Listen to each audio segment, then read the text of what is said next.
नमस्कार, मेरा नाम है आशीष जायसवाल और हम लोग जो है मॉडर्न हिस्ट्री को पढ़ रहे थे। तो हम लोगों ने नवीन राज्यों का उदय पढ़ा था, प्लासी का युद्ध पढ़ा था। इसके अलावा यूरोपीय कंपनियां भारत कब आई इसके बारे में पढ़ा था। पहली यूरोपीय कंपनी कौन थी ये पढ़ा था। आज जो है टॉपिक वाइज हम लोग पढ़ रहे थे। आज का जो टॉपिक है वो है ब्रिटिश प्रभुसत्ता की स्थापना। तो ब्रिटिश प्रभुसत्ता की स्थापना हम लोग देखेंगे। और तो इसका जो टाइम पीरियड है वो 1848 से 1856 तक है।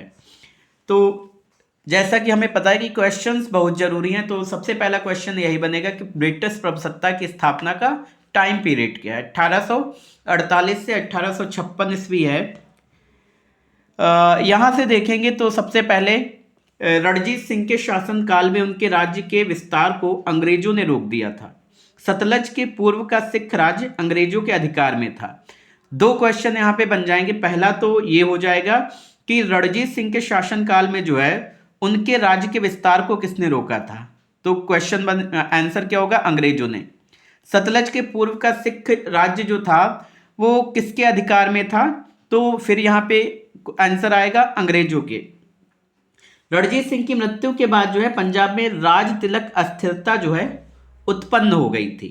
तो देखिए, क्वेश्चन जितने ज़्यादा बनेंगे, रिवीजन करने में उतनी ज़्यादा आसानी हो जाएगी, उतना ज़्यादा पढ़ने में मज़ा आता है।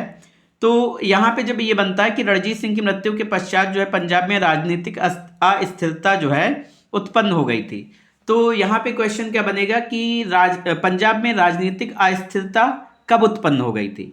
पंजाब में राजनीतिक अस्थिरता कब उत्पन्न हो गई थी, तो रणजीत सिंह की मृत्यु के बाद। सेना में सिखों के खालसा नामक समूह का वर्चस्व हो गया तथा उसने राज्य के मामलों में हस्तक्षेप करना प्रारंभ कर दिया। तो फिर यहाँ पे क्वेश्चन बनेगा कि सेना में जो है सेना में जो है किसका वर्चस्व हो गया था, तो या वही आएगा कि सिखों खालसा नामक समूह का जो है सिखों की जो सेना थी उसमें खालसा नामक समूह का वर्चस्व हो गया था और वो राज्य के मामलों में जो है हस्तक्षेप करने लगे थे। इसके अलावा जो है अंग्रेजों ने पंजाब की सीमाओं पर अपनी सेना का एकत्रीकरण प्रारंभ कर दिया था। तो क्वेश्चन बन जाएगा कि अंग्रेजों ने पंजाब की सीमाओं पर क्या करना प्रारंभ कर दिया था, तो सेना का एकत्रीकरण करना प्रारंभ कर दिया था, मतलब सेना को इकट्ठा करना शुरू कर दिया था। इसके बाद क्वेश्चन बनेगा कि रणजीत सिंह के बाद जो है गद्दी पर कौन बैठता है, तो दिलीप सिंह। फिर एक क्वेश्चन बन सकता है कि दिलीप सिंह था कौन, तो रणजीत सिंह का बेटा था। उनकी माँ का नाम कौन, दिलीप सिंह की माँ का क्या नाम था, तो जिंदन कौर था। तो यहाँ पे लिखा है कि एवं उनकी माँ रानी जिंदन कौर अपने कृपा पात्र अधिकारियों की सहायता से प्रशासन का कार्य करती थी। तो यहाँ पे क्वेश्चन क्या बन जाएगा कि दिलीप सिंह कौन था, तो रणजीत सिंह का बेटा था। रणजीत सिंह की मृत्यु के बाद जो है गद्दी पर कौन बैठा, दिलीप सिंह बैठा। और प्रशासन का कार्य कौन संभालता था, तो यहाँ पे हो जाएगा जिंदल कौर। प्रशासन का कार्य कौन संभालता था, जिंदल कौर। क्वेश्चन बनेगा कि जिंदल कौर थी कौन, तो दिलीप सिंह की माँ थी, या हम कह सकते रणजीत सिंह की वाइफ थी। ठीक है। इसके बाद 1845 में देखेंगे तो पहला अंग्रेज सिख युद्ध प्रारंभ हुआ। क्वेश्चन फिर बनेगा कि पहला अंग्रेज सिख युद्ध कब प्रारंभ हुआ, तो 1845 में। पहला अंग्रेज सिख युद्ध कब प्रारंभ हुआ, 1845 में। खालसा की हार के साथ युद्ध समाप्त हो गया। तो दो क्वेश्चन यहां पे बन जाएंगे कि पहला अंग्रेज सिख युद्ध कब प्रारंभ हुआ और पहला अंग्रेज सिख युद्ध कैसे खत्म हुआ। दोनों क्वेश्चन याद रखने हैं, पहला अंग्रेज सिख युद्ध कैसे खत्म हुआ और पहला अंग्रेज सिख युद्ध जो है कब प्रारंभ हुआ। तो दोनों चीजें यहां पे याद रखनी है।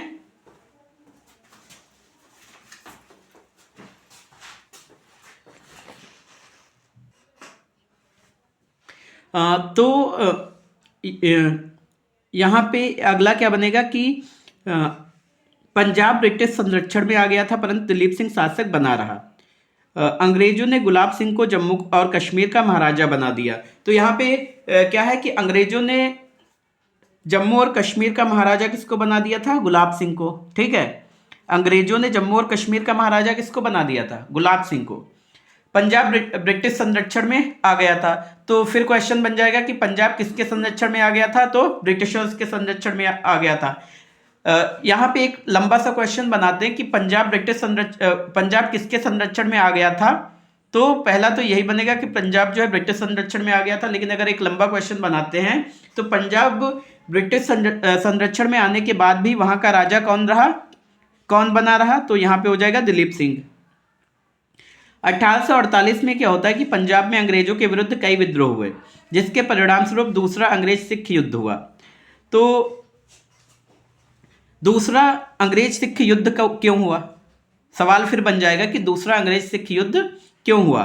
तो इसका कारण क्या होगा, अंग्रेजों के विरुद्ध कई विद्रोह हुए। कब विद्रोह हुए, 1848 में। विद्रोह की वजह से जो है दूसरा अंग्रेज सिख युद्ध हुआ। पंजाब की सेनाएं वीरता पूर्वक से लड़ी किंतु हार गईं। पंजाब को अंग्रेजों ने अपने राज्य में मिला लिया। यहाँ पे देखेंगे कि पंजाब पर जिस समय अंग्रेजों का अधिकार हुआ उस समय डलहौजी गवर्नर जनरल था। क्वेश्चन पे क्वेश्चन बन रहा है, अगर आप ध्यान से देखेंगे तो यहाँ पर क्या हो जाएगा कि पंजाब पर जिस समय अंग्रेजों का अधिकार हुआ उस समय गवर्नर जनरल कौन था। पंजाब पर जिस समय अंग्रेजों का अधिकार हुआ उस समय गवर्नर जनरल कौन था, तो यहाँ पे क्या हो जाएगा, डलहौजी जो है वो गवर्नर जनरल था। इसके बाद बंगाल के प्रशासन की दोहरी व्यवस्था के बारे में पढ़ेंगे। 1765 ईस्वी से ईस्ट इंडिया कंपनी बंगाल की वास्तविक स्वामी हो गई। कंपनी का बंगाल पर एक छत्र नियंत्रण स्थापित हो गया तथा राजनीति की संपूर्ण शक्ति इसके हाथों में आ गई। तो यहां पे क्वेश्चन क्या बन रहा है कि ईस्ट इंडिया कंपनी बंगाल की वास्तविक स्वामी कब हो गई। ईस्ट इंडिया कंपनी बंगाल की वास्तविक स्वामी कब हो गई, 1765 में। कंपनी का बंगाल पर एक छत्र नियंत्रण स्थापित हो गया, ठीक है। कंपनी जो है सर्वा बंगाल पर कंपनी का ही नियंत्रण हो गया। राजनीति की संपूर्ण शक्ति किसके हाथों में चली गई, कंपनी के हाथों में। दीवान के रूप में कंपनी स्वयं प्रत्यक्ष रूप से राजस्व वसूल करने लगी, ठीक है। तो कंपनी जो है वो डायरेक्ट तौर पर जो है राजस्व वसूल कर रही थी और कंपनी का निजामत अथवा पुलिस और न्यायिक शक्तियों पर पूर्ण रूप से नियंत्रण स्थापित हो गया। मतलब वहां की जो अदालतें थी या हम कह सकते हैं जो शासन प्रशासन व्यवस्था थी वो सीधा कंपनी के हाथों में आ गई। इस व्यवहार को दोहरी या द्वैध सरकार कहा जाता है। कंपनी का बंगाल की सत्ता पर पूर्ण अधिकार हो गया जबकि उनके ऊपर किसी प्रकार की जिम्मेदारी नहीं थी। मतलब कंपनी के ऊपर कोई जिम्मेदारी नहीं थी कि अगर यहाँ पे कोई कुछ हो जाए तो उसके लिए कंपनी जिम्मेदार होगी, इसके लिए नहीं, लेकिन फिर भी वो वहां से राजस्व वसूल कर रहे थे। इसके अलावा देखेंगे प्रशासन का दायित्व जो है नवाब और उसके पदाधिकारियों पर था, यद्यपि इनका निर्वाह करने की शक्ति उसके पास नहीं रही। प्रशासन का दायित्व किसके पास था, मतलब लायबिलिटी इनके पास थी, ये जिम्मेदार थे अगर कुछ होता, और उसके पदाधिकारियों पर यद्यपि निर्वाह करने की शक्ति उनके पास नहीं थी। 1770 ईस्वी में क्या होता है, बंगाल में भयंकर अकाल पड़ता है। तो यहाँ पे क्वेश्चन बन जाएगा कि बंगाल में भयंकर अकाल कब पड़ा, 1770 में। सन 1772 ईस्वी में जो है वॉरेन हेस्टिंग बंगाल का गवर्नर जनरल बनता है और 1773 में उसे भारत में ब्रिटिश प्रदेशों का गवर्नर जनरल बना दिया जाता है। अब यहां पे सुनो, बंगाल में अकाल कब पड़ा, 1770 में। वॉरेन हेस्टिंग जो है बंगाल का गवर्नर कब बना, 1772 में। वॉरेन हेस्टिंग जो है गवर्नर जनरल कब बना, 1773 में, ठीक है। 1770, 1772, 1773, 70, 72, 73, तीनों डेट याद रखिए, 70, 72, 73, ठीक है। 70 में बंगाल में भयंकर अकाल पड़ता है, 72 में गवर्नर बन जाता है वॉरेन हेस्टिंग और 73 में गवर्नर जनरल बन जाता है। तीनों चीजें याद रखिए, 72 में गवर्नर बनता है और 73 में गवर्नर जनरल बन जाता है। 1772 ईस्वी में जो है दोहरी सरकार को समाप्त कर दिया गया और बंगाल पर कंपनी का प्रत्यक्ष शासन लागू हो गया। 1772 में क्या होता है, दोहरी सरकार जो होती है उसको समाप्त कर दिया जाता है और बंगाल पर कंपनी का जो है सीधा शासन हो जाता है। कलकत्ता में जो कंपनी का प्रमुख केंद्र था बंगाल की वास्तविक राजधानी बनी और कालांतर में ब्रिटिश भारत की राजधानी कलकत्ता में ही रही।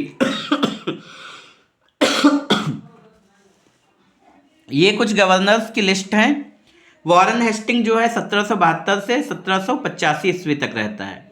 तो यहाँ पे बिना क्वेश्चन बनाए आप याद नहीं कर पाओगे, तो एक बार थोड़ा सा पढ़ते हैं। वॉरेन हेस्टिंग जो है 1772 से 1785 तक है। सर जॉन मैकफर्सन जो है 1785 से 1786 तक है। अर्ल मर्कविस कॉर्नवालिस जो हैं 1786 से 1793 तक हैं। सर जॉन शोर जो हैं 1793 से 1798 हैं। सर ए क्लार्क जो हैं ये 1798 से 1798 तक ही रहते हैं, कार्यवाहक होते हैं, काम चलाओ। रिचर्ड वेलेजली जो है 1798 से 1805 तक रहते हैं। कॉर्नवालिस जो है ये 1805 से 1805 तक ही रहते हैं। सर जॉर्ज बार्लो जो है 1805 से 1807 तक रहते हैं। लॉर्ड मिंटो जो है 1807 से 1813 तक रहते हैं। मार्क्विस ऑफ लॉर्ड हेस्टिंग जो है 1813 से 1823 तक रहते हैं। जॉन एडम्स जो है 1823 से 1823 तक ही रहते हैं, ये भी कार्यवाहक थे। लॉर्ड एमहर्स्ट जो है 1823 से 1888 तक रहते हैं। विलियम बटरवर्थ ये 1828 से 1828 तक ही रहते हैं। और लॉर्ड विलियम वेंटिक जो है 1828 से 1833 तक रहते हैं। तो टाइम देना पड़ेगा इनको, थोड़ा सा वक्त देना पड़ेगा कि वॉरेन हेस्टिंग जो है वो कब से कब तक। तो पहले तो इनको देख लो जरा, कार्यवाहक जो गवर्नर जनरल थे वो कौन कौन थे।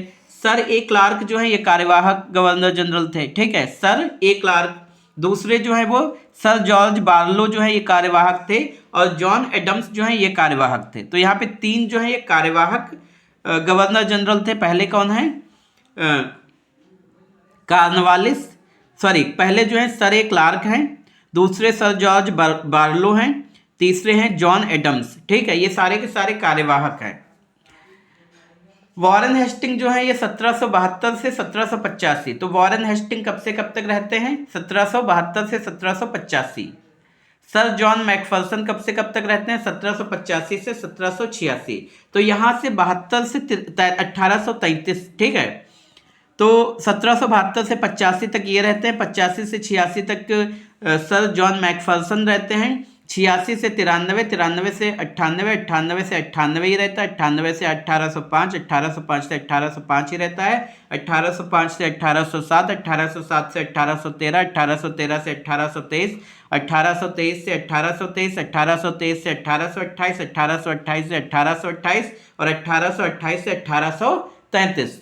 मतलब तुम्हें याद रखना है 1772 से 1833 के बीच में जो है इतने भाई साहब बनते हैं, ठीक है। वॉरेन हेस्टिंग है, सर जॉन मैकफर्सन हैं, अर्ल मर्कविस कॉर्नवालिस हैं, सर जॉन शोर हैं, सर ए क्लार्क हैं, रिचर्ड वेलेजली हैं, कॉर्नवालिस हैं, सर जॉर्ज बार्लो हैं, लॉर्ड मिंटो हैं, मार्क्विस ऑफ लॉर्ड हेस्टिंग हैं, जॉन एडम्स हैं, लॉर्ड एमहर्स्ट हैं, विलियम बटरवर्थ हैं, लॉर्ड विलियम वेंटिक हैं, ठीक है। तो ये इतने जो है ये गवर्नर जनरल रहते हैं। कंपनी के अधिकारी बंगाल की जनता पर मनमाने ढंग से क्या कर रहे थे, अत्याचार कर रहे थे, तथा ये अत्याचार दिन प्रतिदिन क्या हो रहे थे, बढ़ रहे थे। कंपनी के पदाधिकारी बंगाल की संपदा को दोनों हाथों से लूट रहे थे, जिसके परिणाम स्वरूप क्या होता है, बंगाल की आर्थिक स्थिति क्या हो जाती है, बहुत ही खराब होने लगती है, ठीक है। तो याद रखना है कि कंपनी के जो लोग थे वो लगातार कंपनी को लूटते जा रहे थे, कंपनी को नहीं, मतलब हिंदुस्तान को लूट रहे थे, बंगाल को लूट रहे थे। इसके बाद देखो